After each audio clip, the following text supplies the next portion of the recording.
کہ والدین کے ایصال ثواب کے لیے وہ کام کریں جس کی ضرورت ہے، وہ کام کریں جس کی آپ حدیث پاک دیکھیے نا، ترمذی میں موجود ہے. حضرت سعد رضی اللہ تعالیٰ عنہ نے عرض کیا تھا کہ یا رسول اللہ صلی اللہ تعالیٰ علیہ وسلم، میری والدہ کا انتقال ہو گیا تو ان کے لیے کیا کروں؟ تو کریم نے فرمایا کہ ایک میٹھے پانی کا کنواں کھدوا دے. آپ دیکھیے کسی کو کھانا کھلانا بھی ثواب ہے، رستہ وسیع کرنا بھی ثواب. وقت پانی کی ضرورت تھی تو ضرورت کے مطابق سرکار نے فرمایا کہ یہ والا کام کر. انہوں نے کنواں کھدوایا تو اس کا نام تھا جناب سعد کی ماں کے نام کا کنواں. تو آپ جو ضرورت ہے اس ضرورت کے مطابق ایصال ثواب کریں جس چیز کی حاجت ہے. مطلب یہ کہ آپ مہنگے مہنگے کھانے پکا لیں اور آپ طویل قسم کے رش ڈال لیں، اس کی حاجت نہیں. جس چیز کی ضرورت ہے آپ وہ کر دیں. میں اکثر دوستوں سے کہا کرتا ہوں کہ آپ کو پتہ ہے میرے سگے بھائی پہ قرضہ چڑھا ہوا ہے، تو آپ اپنی والدہ کے ایصال ثواب کے لیے اس کا قرضہ اتار دیں. آپ کو پتہ ہے میرے عزیزوں میں سے فلاں آدمی بیچارہ تکلیف میں ہے، مقروض ہے، تو آپ اس کو کچھ دے دیں والدہ کے ایصال ثواب کے لیے، والد کے ایصال ثواب، اس کو آسانی اس کی ہو جائے گی. مقروض تو قیدی ہوتا ہے. تو آپ جتنی مرضی اچھی اچھی کھانے پکا لیں، جاتی دفعہ کوئی نہ کوئی کہہ جائے گا کہ فلانی چیز میں نمک کم تھا، اس میں تو تنقید ہوتی. آپ وہ والا کام کریں. دوسری بات یہ کہ دعائے مغفرت، دعائے مغفرت سالانہ نہیں ہوتی، ماہانہ نہیں ہوتی، وہ تو روزانہ ہوتی. دعائے مغفرت ہر نماز کی ہر آخری رکعت میں پڑھتے ہیں نا، ربنا اغفر لی والی والدی. تو ماں باپ کے لیے دعائے مغفرت تو روزانہ ہے. روزانہ ہر روز دعا کریں. صبح مائیں روز دعا کرتی ہیں بچوں کے لیے، یا ایھا الذین آمنوا صلوا علیہ وسلموا تسلیما، الصلاۃ والسلام علیک یا سیدی یا رسول اللہ وعلی آلک واصحابک یا حبیب اللہ. سارے دوست درود شریف پڑھیے.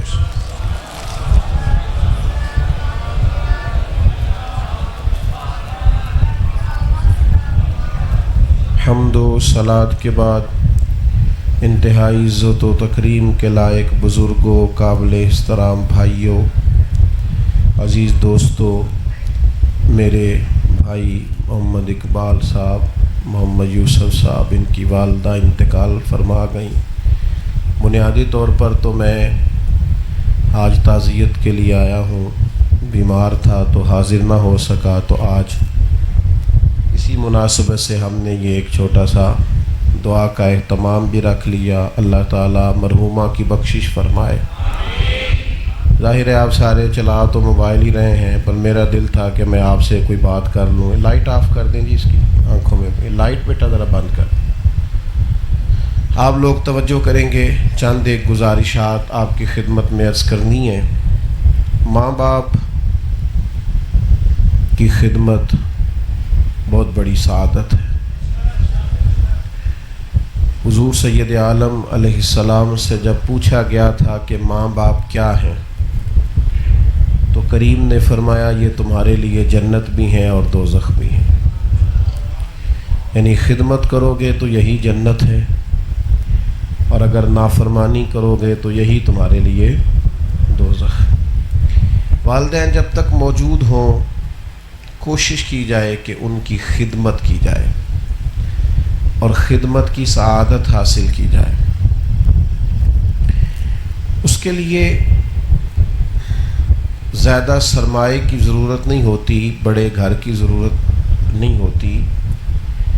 اس کے لیے تھوڑے سے ظرف کی ضرورت ہوتی ہے، بردباری کی ضرورت ہوتی ہے، حوصلے کی ضرورت ہوتی ہے. موبائل والے بھائی میری طرف دیکھیں، توجہ کریں جی. آپ کو دے دیں گے، جو بنا رہے ہیں نا انشاءاللہ آپ کو دے دیں گے. آپ سارے اگر یہ کام کریں گے تو بات کس سے کر دیں؟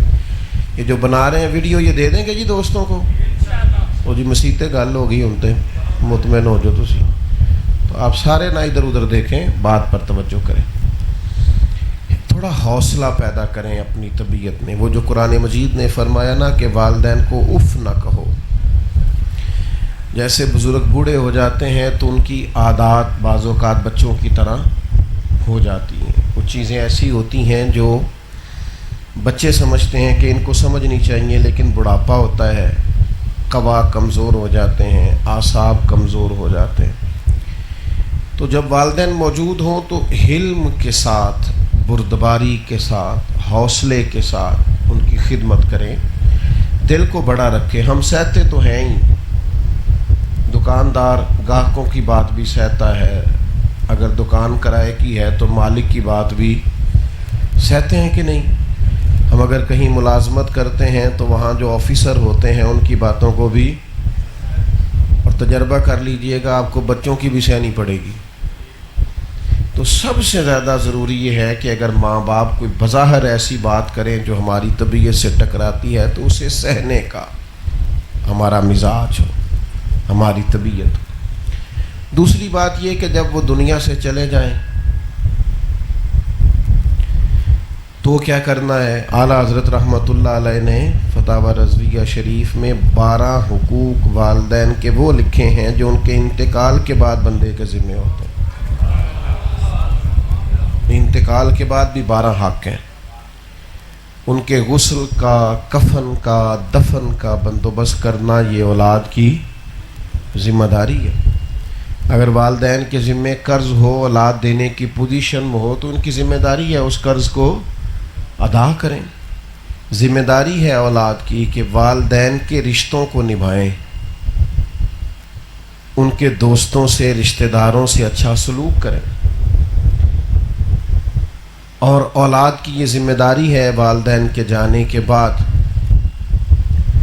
کہ وہ ان کے لیے ایصال ثواب کریں، دعائے مغفرت کریں، جو نیکیاں والدین کرتے تھے ان نیکیوں کو جاری رکھیں، خیر کے کام کریں۔ ہمارے ہاں غسل کفن والا معاملہ بھی بڑا منفرد ہے،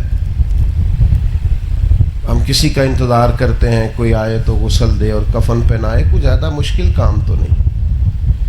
جس طرح سے نرم ہاتھوں سے اور توجہ سے آپ یہ کام کریں گے دوسرا تھوڑی کوئی کر سکے گا۔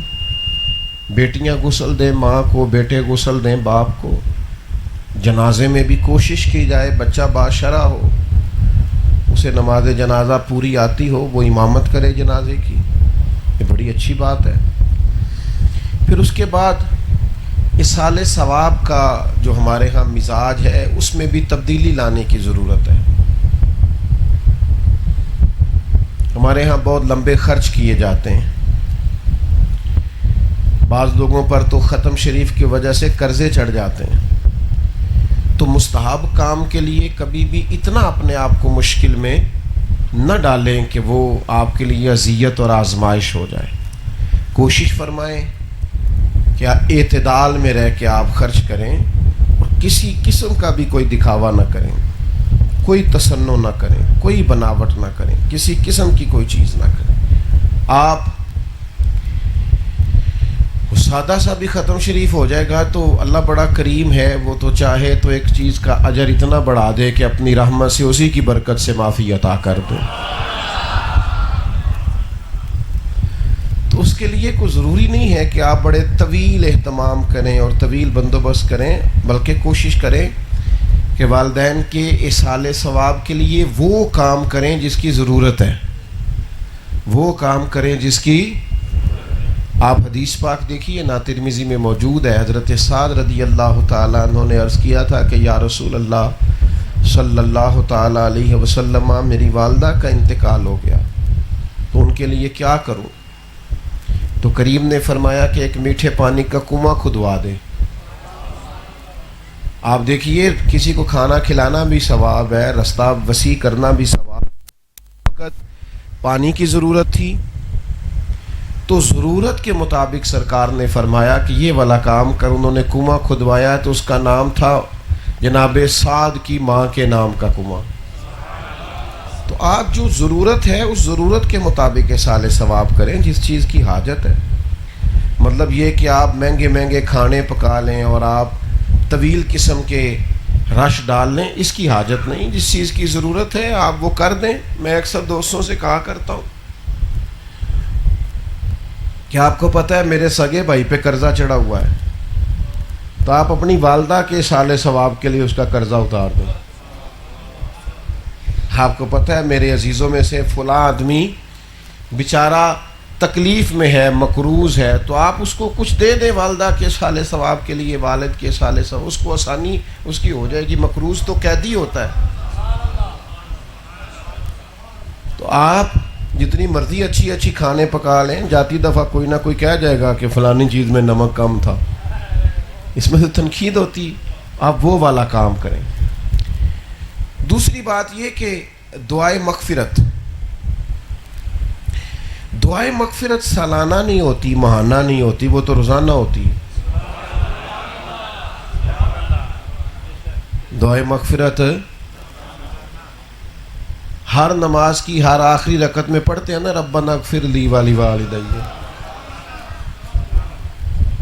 تو ماں باپ کے لیے دعائے مغفرت تو روزانہ ہے. روزانہ ہر روز دعا کریں. صبح مائیں روز دعا کرتی ہیں بچوں کے لیے.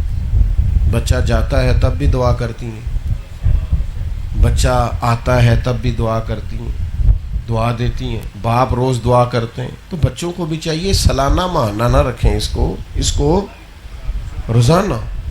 اور آپ اپنے لفظوں میں دعا مانگیں، اپنے لفظوں میں خوبصورت کر کے اللہ کے حضور حاضری دیں. حضور نے فرمایا میری امت قبروں میں گناہگار جائے گی، نکلے گی تو نیکوکار نکلے گی. تو یا رسول اللہ قبروں سے نکلتے نیک کیسے ہو گئے؟ تو حضور فرمانے لگے ان کے پچھلوں نے دعائیں ہی اتنی کی ہیں کہ اللہ نے قبروں میں بھی گناہ معاف فرما دی. اور پھر یہ بھی یاد رکھنا ہے آپ نے کہ جو لوگ قبر میں جاتے ہیں انہیں ایمرجنسی دعاؤں کی ضرورت ہوتی ہے. کیا کام ہے نے؟ ایک خون کی ضرورت ہوتی ہے اور ایک ایمرجنسی ضرورت ہوتی ہے. ایمرجنسی کا مطلب تو سمجھتے ہیں نا کہ پریشانی زیادہ ہے، جلدی جلدی بندوبست. جو لوگ قبر میں چلے جاتے ہیں انہیں ایمرجنسی دعاؤں کی ضرورت ہوتی ہے. ایمرجنسی دلیل کیا ہے؟ مشکات شریف میں حدیث، نبی پاک صلی اللہ تعالی علیہ وسلم نے فرمایا، حضور فرماتے ہیں کہ قبر میں جو شخص ہے وہ اس طرح ہے جس طرح کوئی دریا میں ڈوبنے والا ہوتا ہے. حضور فرماتے ہیں وہ انتظار کرتا ہے کہ میرا بھائی دعا کر دے، میری بہن دعا کر دے، میرا بیٹا دعا کر دے، میرا باپ دعا کر دے، میرا کوئی عزیز دعا کر دے. تو جو آدمی ڈوب رہا ہے اسے تو ایمرجنسی ضرورت ہے نا سہارے کی. آپ اسے کہیں گے سال کے بعد لاؤں گا تو معاملہ تو خراب ہو جائے گا. تو حضور نے فرمایا جو قبر میں ہے وہ اس طرح ہے جس طرح دریا میں ڈوبنے والا کوئی شخص. تو ایمرجنسی دعا کی ضرورت، دعا کا مزاج بنائیں اور بڑی اللہ کے حضور محو ہو کے اس کی بارگاہ میں دعا مانگیں. عرض کریں کہ مالک جانے والوں کی بخشش فرما. ان کے لیے پورا آپ کا ذہن بنا ہوا ہو، پورے ذوق سے آپ دعا کریں. میں یہ دیکھتا ہوں کہ ہم کچھ کام کرتے تو ہیں لیکن بعض اوقات محسوس ہوتا ہے یار اس نے کیا تو ہے، ذرا دل لگا کے نہیں کیا تو ہے پر ذرا تھوڑا سا نا. بچے جاتے ہیں نا کبھی مدرسوں کے کہیں پڑھنے کے لیے، خیر ہمارے مدرسے کے تو نہیں جاتے، تھوڑی پابندی لگائی ہوئی ہے. میں بچوں سے کہتا ہوں کہ تم نہ 1-2 رکوع پڑھنا، پر جتنا پڑھنا ذرا دل لگا کے پڑھنا. جڑی کردیا پابندی لائی ہے نا پورا قرآن پاک ہی پڑھ کے جانا ہے، یہ ویسے بھی درست نہیں ہے. حضور نے فرمایا جب تک دل جمے پڑھو. مجبوراً آپ کریں گے تو کیا نکلے گا اس میں سے. تو آپ اس حال ثواب کریں، دعائے مغفرت کریں. 1.5 منٹ کی دعا کریں، آپ 1 منٹ کی کریں، پر ذرا دل جمی سے کریں، ذرا ذوق سے کریں. ایک شخص نے دعا مانگی تو حضور نے فرمایا تم نے جلدی کی ہے. یا رسول اللہ کیسے مانگوں؟ پہلے فرمایا پہلے اللہ کی حمد کر، پھر اس کے نبی پہ درود پڑھ، پھر دعا مانگ، اللہ تیری دعا قبول فرمایا. ایک آپ طریقہ اختیار کریں نا کسی بھی چیز کا. پہلے اللہ کی حمد کر، پھر حضور پر فرمایا درود نہیں پڑھو گے تو زمین آسمان کے درمیان دعا لٹکی رہے گی، معلق رہے گی، پر قبول نہیں ہوگی۔ کب قبول ہوگی؟ جب نبی کریم کے حضور حضرت موسیٰ علیہ السلام نے ایک دفعہ عرض کی، یا اللہ میری امت کہتی ہے تو ہماری دعائیں قبول نہیں فرماتا۔ امام ابو نعیم نے اس کو لکھا ہے۔ تو رب کریم نے فرمایا میرے کلیم ان سے کہہ دو کہ تمہارے لفظ میرے ساتھ ہوتے ہیں، دل نہیں میرے ساتھ ہوتے۔ اب کو پتہ ہے اللہ ماشاءاللہ بعض پیروں کی دعائیں بڑی رٹی رٹائی ہوتی ہیں، وہ کیسڑی چل جاتی ہے، دعا سٹارٹ ہوتی ہے تو وہ کوئی آمین کہے نہ کہے، نہ اللہ ماشاءاللہ کرنے والے کی توجہ نہ کرانے والے کی توجہ۔ وہ بھائی جتنی دعائیں ہم کرتے ہیں نا پھوڑی پہ بیٹھ کے جانے والے کے لیے، اتنی تو آپ ویسے ہی 2 لفظ کہہ دیں، یا اللہ جانے والا اچھا تھا اسے معاف کر دے، تو بڑا کرم ہو جائے۔ لیکن ہماری توجہ ہی نہیں ہوتی، ہم تو تبصرے کر رہے ہوتے ہیں، بہت سارے دعا کرو جی دعا کرو، اچھا نہیں لگتا، اخلاقاً ٹھیک نہیں، ورنہ میرا دل کرتا ہے کسی وقت پوچھوں کہ جناب کیا دعا کی آپ نے؟ یہ جو دعا کرو جملہ پکارا گیا ہے تو کیا دعا کی آپ؟ تو بڑے ذوق سے شوق سے دعا کریں۔ اور آخری گزارش آپ کی خدمت میں یہ عرض کرنی ہے کہ اچھی گواہیاں ہونا جانے والوں کی، تو وہ گواہیاں بھی دیا کریں۔ کسی کی اچھی گواہی، حضور نے فرمایا تم زمین پر اللہ کے گواہ ہو، اذکروا محاسن موتاکم، فرمایا جب تم میں سے کوئی چلا جائے تو اس کی اچھی اچھی باتوں کا ذکر کرو۔ کیا کرو؟ میری طرف دیکھیں جی موبائل والے بھائی، کیا کرنا ہے جی؟ اچھا بندے میں دونوں چیزیں ہوتی ہیں، اچھائیاں بھی ہوتی ہیں اور کمزوریاں بھی۔ جب چلا جائے تو پھر کمزوری کا ذکر، کسی بات کو ڈسکس، اذکروا محاسن موتاکم، جانے والے کی اچھی باتوں کا ذکر کرنا، اس کے اندر جو محاسن پائے جاتے تھے، جو اس کے اندر خوبیاں پائی جاتی۔ بندہ آپ کو کوئی دنیا میں ایسا بندہ نہیں ملے گا جس میں کوئی نہ کوئی خوبی نہ ہو، اس خوبی کا ذکر کریں۔ اور یہ جو ہمارے دیہاتی لوگ ہوتے ہیں جیسے ہمارے بھائیوں کی وہاں، یہ تو ویسے ہی بولے والے لوگ ہوتے ہیں، سیدھے سادھے، زمانے کی تیزیوں کا تو پتہ ہی نہیں ہوتا، یہ بیچارے تو ساری زندگی سادگی میں گزار دیتے ہیں۔ درویشی میں وہ چلاکیاں جو لوگ کرتے ہیں، دیہاتوں کے اکثر بزرگ ان سے دور ہوتے ہیں اور دور ان کی زندگی گزر جاتی ہے، اور کثرت سے بھولے بھالے لوگ ہوں گے جنت میں۔ تو اس لیے اچھائیوں کا ذکر کریں، والدین کے لیے دعائے مغفرت ذرا ذوق شوق سے کریں، اپنی طبیعت کو بحال رکھیں، اپنے مزاج میں دیکھیں میری بھی کچھ صحت ٹھیک نہیں، تھوڑا مشکل سے آیا ہوں، جانا شروع کیا تھوڑا بہت، لیکن ابھی دشواری ہوتی ہے، لیکن یہ اللہ کا شکر ہے کہ میں گھر سے نکلا ہوں تو مجھے یاد تھا میں مرحومہ کے لیے جا رہا ہوں، تو وہاں سے ہی دعا کرتا نکلا ہوں۔ آپ بات کو سمجھیں، جب آئیں تو پھر آپ پورا دل لگا کے آئیں، پورے ذوق سے آئیں، پورے شوق سے آئیں۔ آپ ختم میں آئے، میں الحمدللہ گھر سے میں نے وضو کر لیا تھا، کچھ نہ کچھ میں نے ورد زبان رکھا کہ وہاں جا کے میں بھی اس حال ثواب میں کچھ کلمے شامل کروں۔ پھر پورے دل سے آئیں، پھر پورے ذوق سے آئیں، پھر مجبوری سے نہ کریں کام، پھر بات 2 جملے کہیں آپ، میں نے کہا 1.5 منٹ کی دعا کریں، پر کریں ذرا ذوق کے ساتھ، کریں ذرا پھر پوری دلچسپی کے ساتھ، پھر دقت میں آ کے کوئی کام نہ کریں۔ اس چیز کو اپنی طبیعت کا حصہ بنائیں۔ اللہ تعالیٰ مرحومہ کی بخشش فرمائے، ہم سب کو اللہ تعالیٰ سمجھنے کی توفیق عطا فرمائے۔